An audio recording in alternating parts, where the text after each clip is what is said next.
Why would an engineer who's in charge of AI transformation at their company say that they are so anxious about the potential of what AI means for all of us that they radically changed how they work to help people get in touch with their feelings about AI?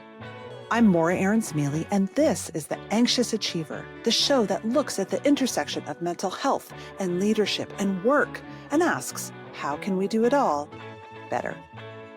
Today, my conversation with Lee Gonzales, who is the Director of AI Transformation at BetterUp, the coaching and leadership platform. Lee is excited about AI. Like a lot of us, he uses it in a pretty transformative way every day. And yet, he says that if we aren't in touch with how we feel about AI, our values around what AI transformation means, it could lead to really bad outcomes. And that's why he created something called Flight School, in which BetterUp employees go through an intense, intimate program about implementing AI transformation in their work. And it starts with feelings. As you know, if you've been reading my work, AI anxiety is top of mind for me. And I was thrilled to find Lee, who's very open about his own AI anxiety, the excitement he also feels about the potential of this technology, and why we all have to start with how we feel about AI to implement it and build a great future. So, my conversation with Lee Gonzales. Lee, I'm really excited to have you on the show. Thanks for having me. Totally. Well, we did an interview for my Harvard Business Review article on AI anxiety and leadership, and I was so struck by our conversation. I wanted to bring you live to our listeners, not just on print. How's your AI anxiety right now? That's a great question. I would describe my AI anxiety as simultaneously off the charts and well under control, because I've moved proverbial heaven and earth and reinvented my whole career around what I feel I need to do in this moment to, I might use the word assuage my anxiety, but just be able to feel like I am doing the work I should be doing in this moment with AI, given all the challenges and everything ahead of us. I I have reinvented my career around this situation with AI. Well, so I really want to get into that. What you're doing at BetterUp is super interesting, Mhm. but we should start by saying that you are an engineer. Yep. Formerly trained as an engineer and then a startup guy. So I've done this as startup number 6. You- Most of my career, I've been in engineering, leadership, and management, building products, SaaS products, and different things like that. My point was, you're not a coach for BetterUp. You're not. Oh, correct. Yep, You are a technical person. You're a manager. You've been leading engineering teams for decades. correct. You know the drill, and you've seen a lot of change. I think it's probably fair to say. All the major ones. I remember when I got my first email address, let's put it like that, in the 90s. Amazing. Was it CompuServe? The first one I got was on Holly at Colorado State University. So one of the servers there back in the day, this is before the World Wide Web. This was back in the land of Gopher and BBSs and all of that. And I went to college and we got our first email addresses. And then I remember being in the dorms when the very early web browsers came out and all of that, and moving into computer science as my sort of chosen area of study. It was quite the time. And yeah, and then through that revolution, everything going on to computers, through cell phones, through the real rise of the web, Web 2.0, Web 3.0, if we can kind of wink at that and kind of go, really? Yeah. And now the rise of AI. And yeah, I've been through all these, and I think this one is different than, it is similar but different than all the other ones. I think this is much more like when we went from steam power to electric power. Or as some other people have described it, this is going to be as big as the industrialization, or I mean, even moving from hunter gatherers to agriculture, if we really kind of look out a little bit further. Wow. And so it's interesting, right? Because I talk about AI anxiety, and automation anxiety is also a tale as old as time. Oh, for sure. When we went from being hunter-gatherers to Yeah, there were people who said, I'm not changing my life. I'm going to of keep course. you The know? original Luddites, for example. Well, absolutely, but, the thing about Luddites that's so beautiful about the Luddites is they're very misunderstood. They weren't anti-technology. They took such pride in their craft and Hmm. also the fact that they needed to be paid a living wage, that they protested automation because they felt that the quality would be poorer and it would cheapen labor. And the truth is, they were probably right. So that's, I think, an interesting framing for our conversation, you I know? I mean, I think they were probably right. Yes, but they were also not thinking about what does industrialization of the loom really mean for the common person? What Right. does that mean for, a person who maybe wants to go from wearing very, very uncomfortable clothes to actually much more comfortable clothes with very modern loom technology that kind of evolved. So yeah, I mean, I see the point of view for sure, and I see it all the time coaching people around AI change. That a lot of people have a lot of right. I wouldn't describe it as anxiety, but angst around the craft, their Mhm. craft, Mhm. right? And wanting to make sure that we're delivering high quality results and high quality outcomes and doing a good job with our jobs. People have a lot of anxiety or angst about that for sure. Yeah. So let's go back to your original statement, which is that you have so much AI anxiety that you basically upended your life. Yeah. W Why do you have so much AI anxiety? And then what did you do about it? I see, not to get a little too deep on this, but I see this moment as potentially one of the answers to Fermi's paradox. So, Fermi's paradox, very famous physicist, asked the question, if we look out at the universe, right, where are all the aliens? And one of the answers to Fermi's paradox is that intelligent civilization like ours gets to a point where they are smart enough to basically self terminate, but not wise enough to prevent it. And there's so many technologies right now that have that potential, from synthetic biology, synth bio, from nuclear to AI, right? And if you really go dig into some of the AI doomers, right, they talk about, like, there was a book that was recently published that says something like, if we build it, everybody dies. Everyone will die. Yes. Yeah. Elias, we're blanking on his last Yep. name. Yeah. Unikowski, one of those hard last names to pronounce. I think that I am not worried about AI destroying us all, although I do think, as I was saying, I think it might be one of the answers to Fermi's paradox.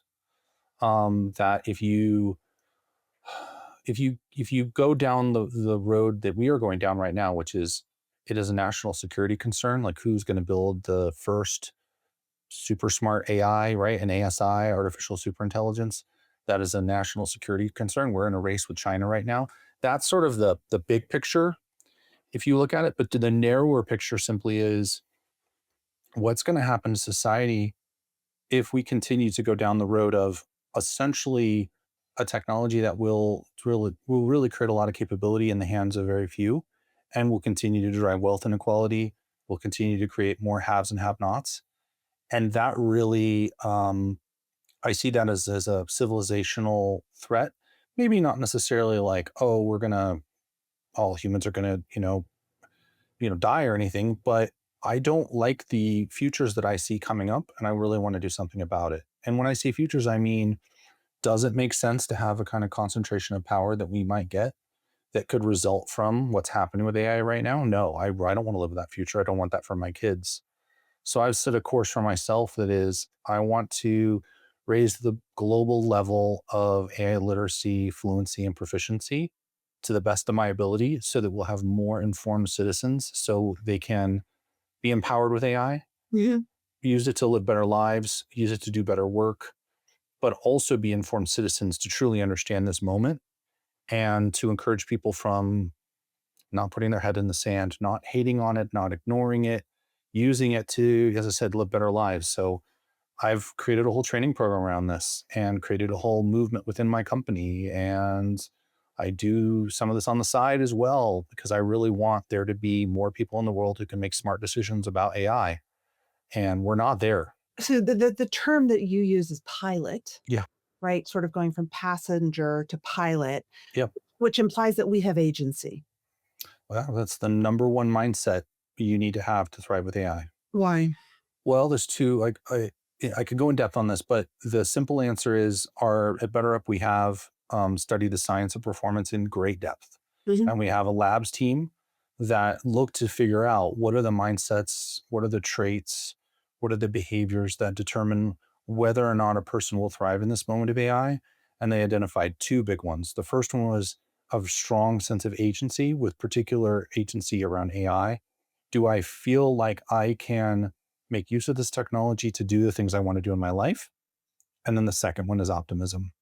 And that is, can I feel optimistic in this moment? Can I find reasons for hope, reasons to exercise my agency to create the future I want to live in and the future I want for my friends, family, children, and so forth? Those two things really are the big difference between an AI passenger and an AI pilot. The research kind of riffs on, the idea of we've got AI as co-pilot, right? But I think it's actually quite a good metaphor too, right? I think the feeling of using AI in its current incarnation and the chat models and the other AI agents that we're building feels a lot like flying an airplane or driving a car, right? It's a sort of an experience like that. So It is and it isn't because the airplane has an on-off switch. The car has an on-off switch, you know, and you listen to people like Stokowski, who I went on a deep rabbit hole with, and his point is we don't turn this off. It just keeps getting smarter, right? It has its own brain. It speaks its own language. When we're not looking, it wants to speak its own language. That feels super different, even than piloting of this course, streamline. sure.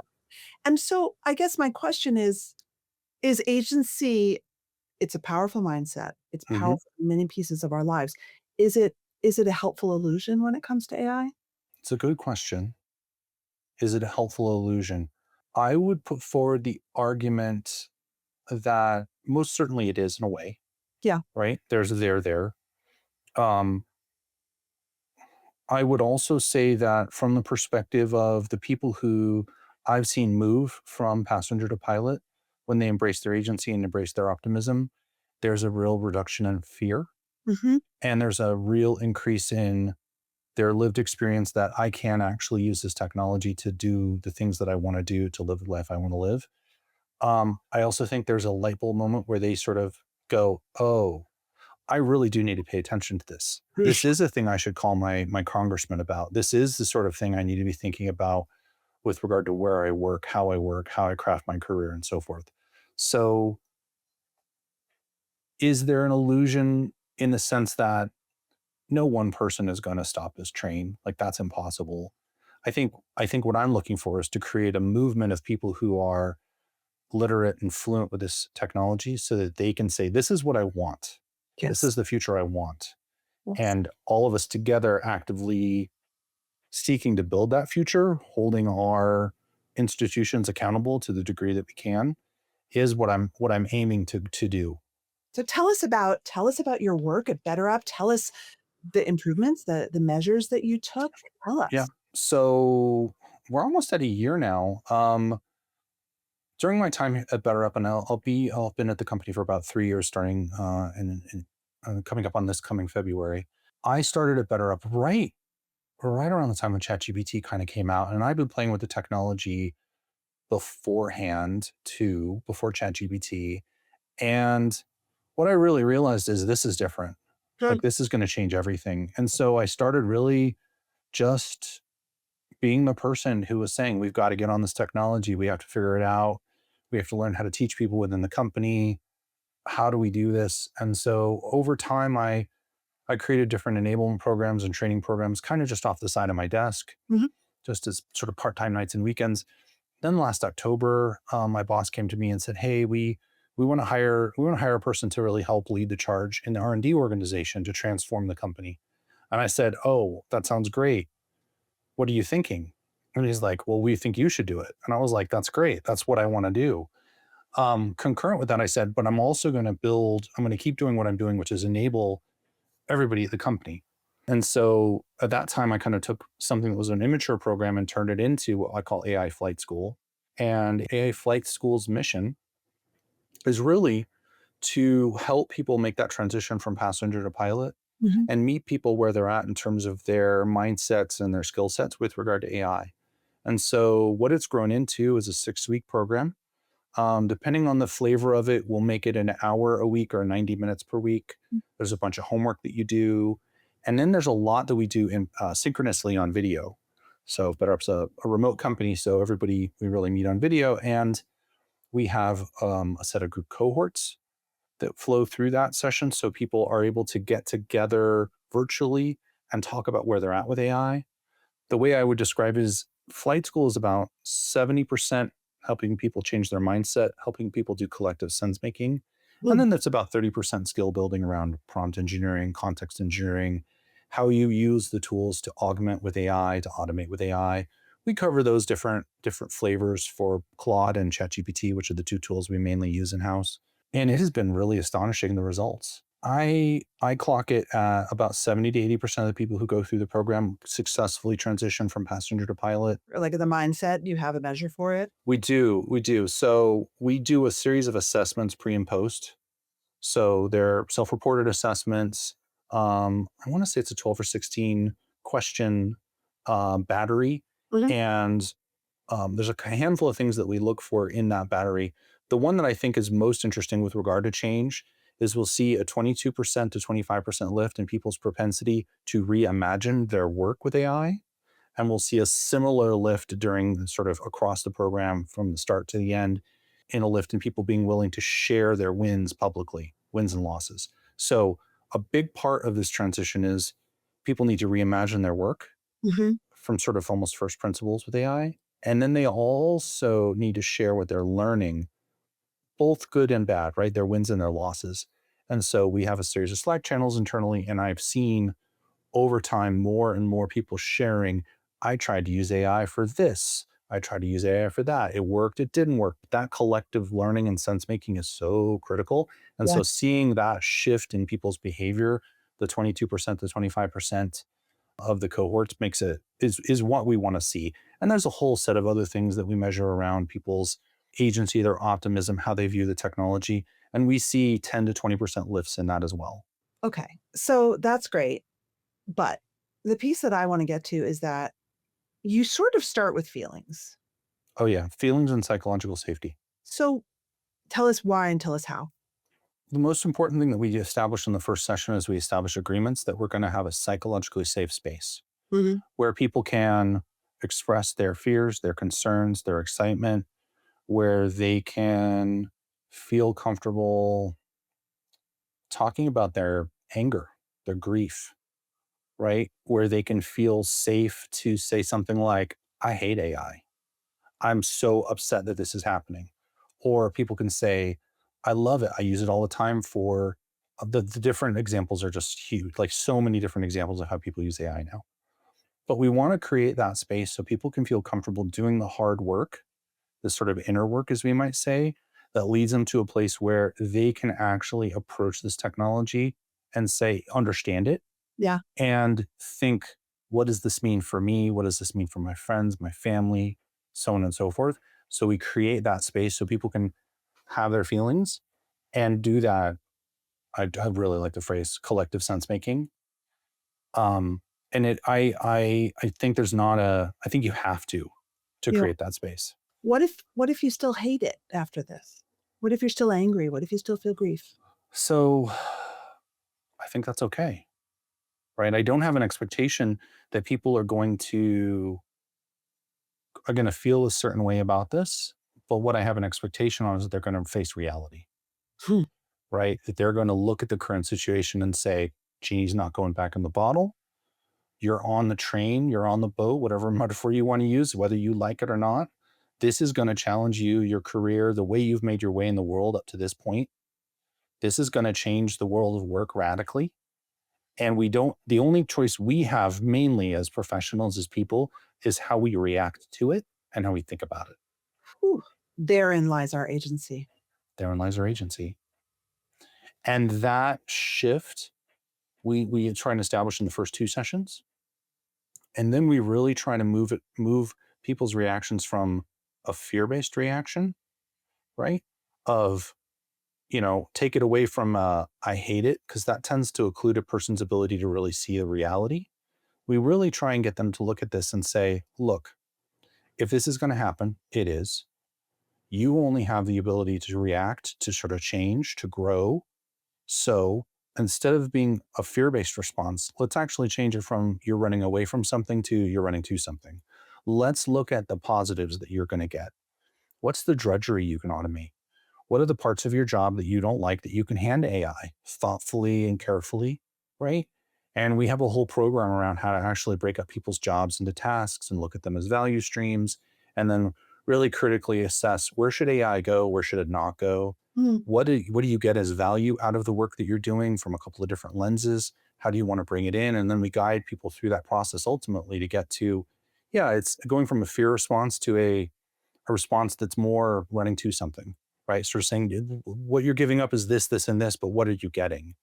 And that tends to help people make that flip of moving from, yeah, a fear based response, which is not durable, right? And then that just leaves people in that state of anxiety, to more of a look at all this new work that you can do, right? An example of this is, I see this with, say, my engineering team, where I have a front end engineer who's now doing a lot of back end engineering work, or I have the reverse of that, a back end engineer who's doing a lot of front end engineering work, where they say, I really couldn't have done this before as easily, but now with AI, I can do a wider set of work. And I really enjoy that, because now I can solve all these problems end to end.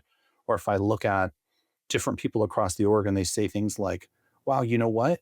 I really want to get, I had one person say to me, I really want to look at all of our sales calls and figure out product insights from that. And so I sat down with that person and we Smart. worked through how to use the tools as they are, how to do some automation, how to build that. And so now they have a system where they can basically extract product insights out of this, a thing they could never have done before. Now they have this almost superpower, right?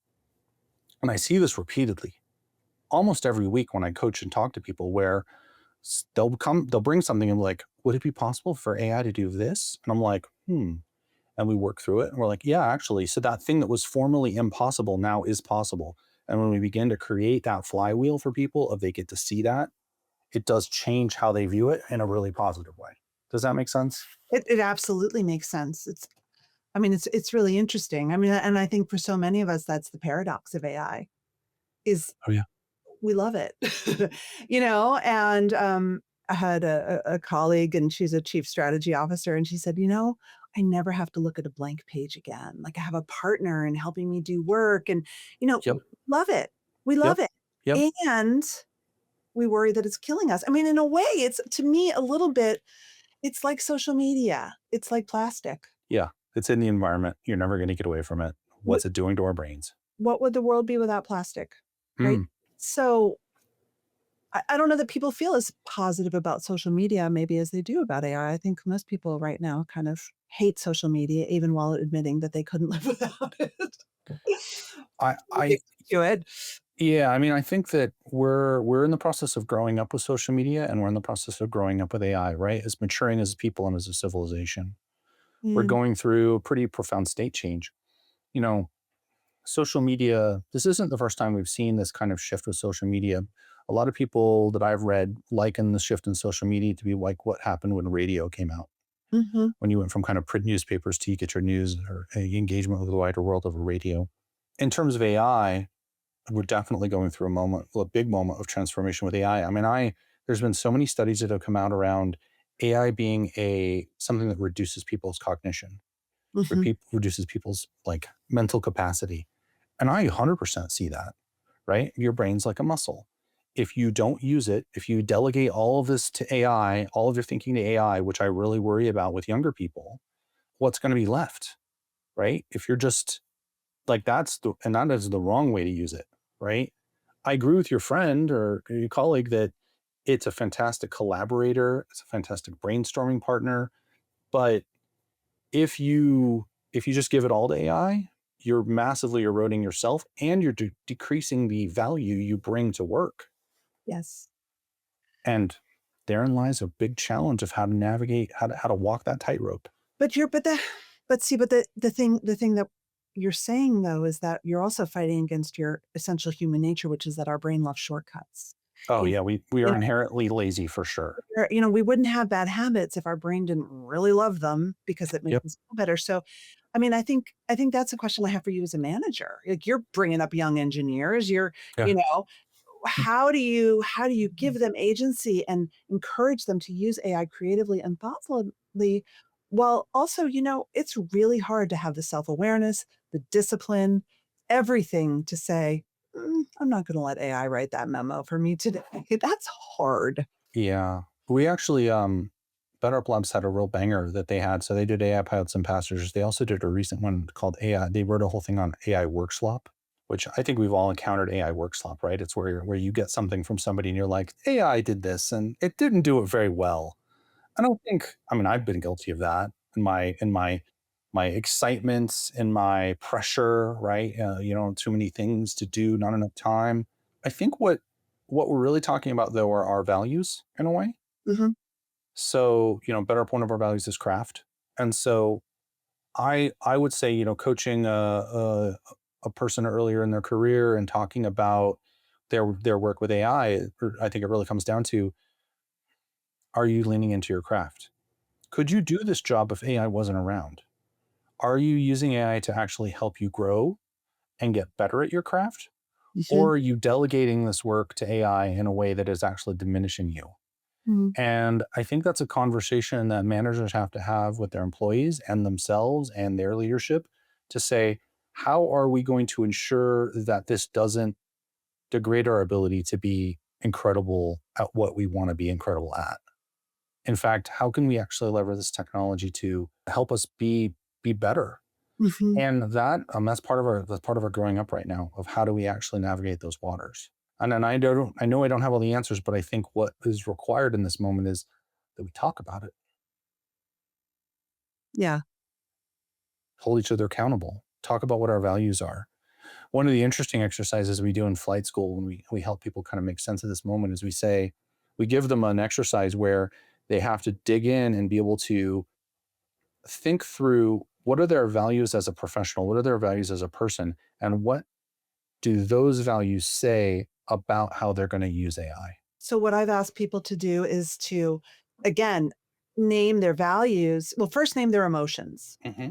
What are the emotions I feel around AI, right? And you mentioned some of them: grief, anger, fear, anxiety. Okay. And then what are the core values that I feel that AI is threatening? Mm-hmm. And use the emotions as a guide. I feel angry.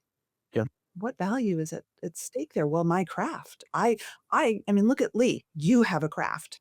Oh yeah. You spent years in the trenches building that craft.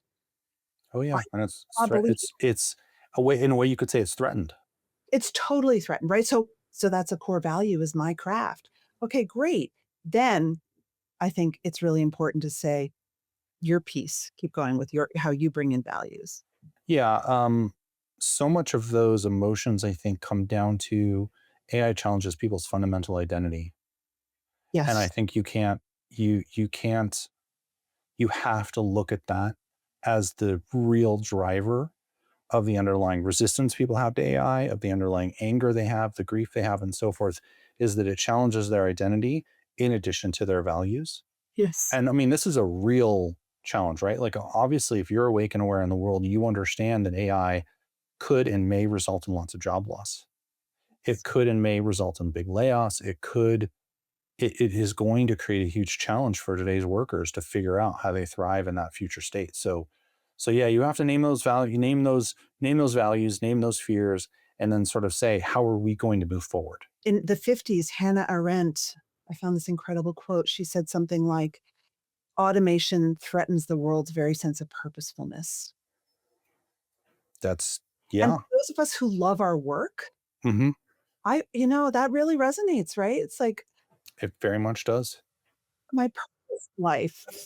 Oh yeah, I have one of the ways we've approached that with, say, our engineers, right? Because I talked a lot to engineers about where we are with this technology, what it's good for, what it's not good for, where it's going to be in a couple of months, where it's going to be in a year. And a lot of them have say things like, I really just like writing code. Like, the part of my job that I really, really like is actually that part. The rest of it I don't like that much. Well, But the code writing part, the solving the problems with that's what I like. And I kind of have to tell them, I'm like, well, that doesn't mean that has to go away, but can we give the parts of the writing of the code that you don't like, the boilerplate parts, the boring parts, the drudgery, let's give that to AI. Let's keep you in the driver's seat for the really engaging parts, the creative parts, the strategic parts.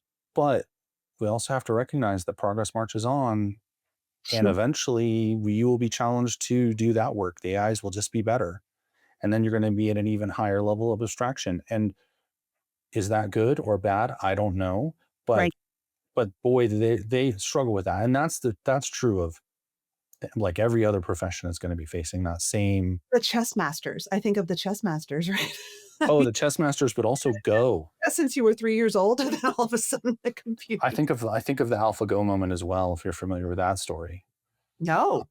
Oh man. So Go is one of the hardest games. Oh, Go, yes. Go, yeah. And so when they made AlphaGo, the way they designed it, this is a total digression, so we won't go too far on this, but it was a similar sort of thing where people couldn't believe it that they got an AI to beat the top world Go masters. And that actual same technology that was built to win Go, which was different than actually how they solved chess, this deep learning technology, which is the basis for the AIs that we see now. That technology was built by the computer playing itself millions and millions of times and learning how Go works. And that's sort of self-play learning. Where we are right now, one of the curves that we're on for AI growth that a lot of people aren't really fully, he's the Heinleinian term, grokking, is that we are currently in the moment where we are figuring out how to have the AIs teach themselves how things work. Mm, And it's in coding and it's in math right now. And mhm. that's why we bootstrapped up coding and math to be such that they're very, very effective at that and just getting better and better all the time. Is because we figured out how to actually have them teach themselves and grow there. And that's going to expand in other fields, Wow. which is basically like if you go and understand what happened with AlphaGo, that was like a very early version of that. Well, Now we kind of went off on a weird tangent. So no, no, no. I want to come back to values. I want to come yeah. back to values, values and AI and matching. Mm-hmm. Mm-hmm. You were beginning to share how you have people reflect on their Oh values. yeah. Yeah, we actually use a prompt for that. Hmm. So a lot of an AI prompt, yeah. So we do a lot in AI Flight School. We do a lot of work where we will give a prompt to the people, and we do that for two reasons. Number one is those prompts after often actually are very very effective at getting the AIs to get into a mode where they can be, or they can help a person be very introspective by coaching them through kind of a journey of thought and feeling. In this instance, right, we create a really lovely prompt that will guide a person through introspection about what their values are, how they would think about their values in the context of AI, why their values, like the kind of connecting, okay, if craft is really important to me, how can I live my craft through my practice with AI? If, making the world a better place is really, really important to me, how can I live that through what I'm doing with AI, and on and on and on. And we give them a prompt. They do that live in the session with AI, and then they come back and we will break them up into small groups and have them talk to each other about their introspective moment with AI with their values. That's amazing. Oh, it works really well. That's Like amazing. it works surprisingly well. I'm not surprised anymore, but it works really well. Put me out of a job, Lee. Well, the other reason we do that is to show people what is the art of the possible with prompts, because Mm, most people are blown away that this is possible. And candidly, they shouldn't be, because BetterUp has a really fantastic AI coach, mm, right, that we've built. But I think that they maybe they don't know what you can do with prompts, yeah. and even just the off the shelf tech. And that tends to be a big eye opener for people. It also changes people's sort of thought process around how can I use AI? Like Mm. when you really say like, wow, I can actually have a values based conversation with this technology and it works.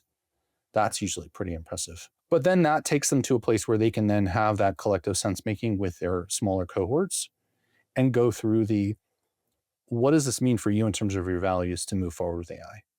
And that is part of the sort of method to the madness that then leads them down a path where they get engaged with the technology. They can see a future where it's not a threat necessarily to them if they embrace their agency and their optimism.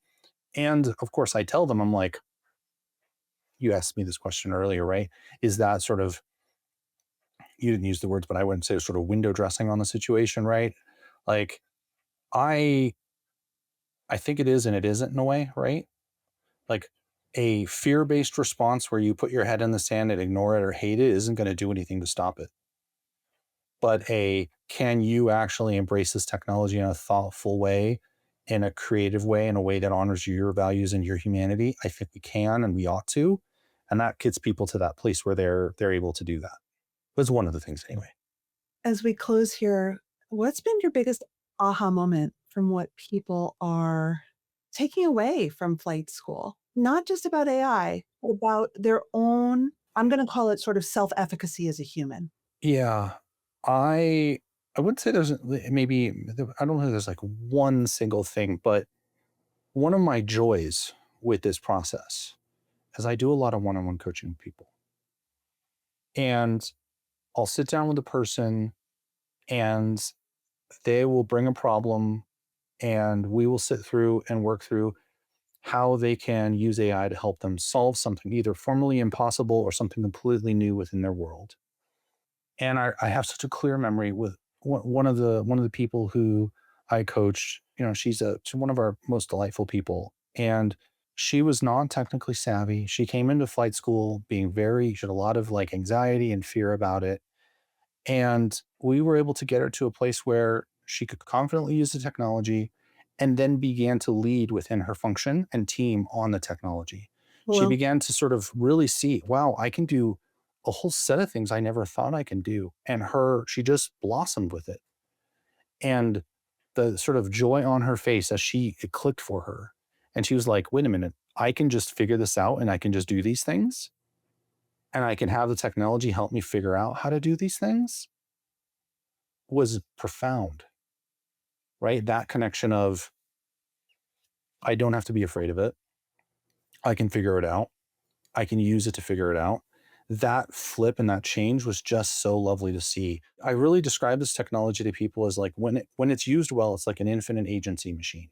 You yeah. know, you can do almost anything with this technology if you can like think through it and work with it very effectively. Learn a programming language, learn a new language, learn how to speak French, do vast amounts of research, answer all sorts of just crazy questions, scale yourself and your job, start a side gig, create art, write a book, like on and on and on. And I know is that people, some of those things people might be like, that's like AI slop territory.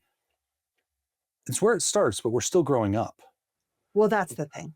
Me and my AI are in a very, very good, tight relationship, and I ask it to write for me, and it still just comes back all M dashes and parallel clauses, and I'm just like, dude, just well, I can see how it's getting smart as I'm getting dumber because I'm getting older. It's getting smarter. And it's important to remember, I would tell people this a lot too. It's important to understand we are not good at exponential change. Anything you're looking at and saying, oh, well, I can't do this, I can't do that. Just wait 3 or 6 months. Exactly. And it will, Zitha Malik would describe with his jagged edge concept, it will continue to surprise us in what it can do. And on the writing side, there's tons of techniques for improving writing. Oh, well, you'll have to tell me at another time. Thank you. I'm so grateful for your work. So Thank you for the opportunity to tell people about it. thank you.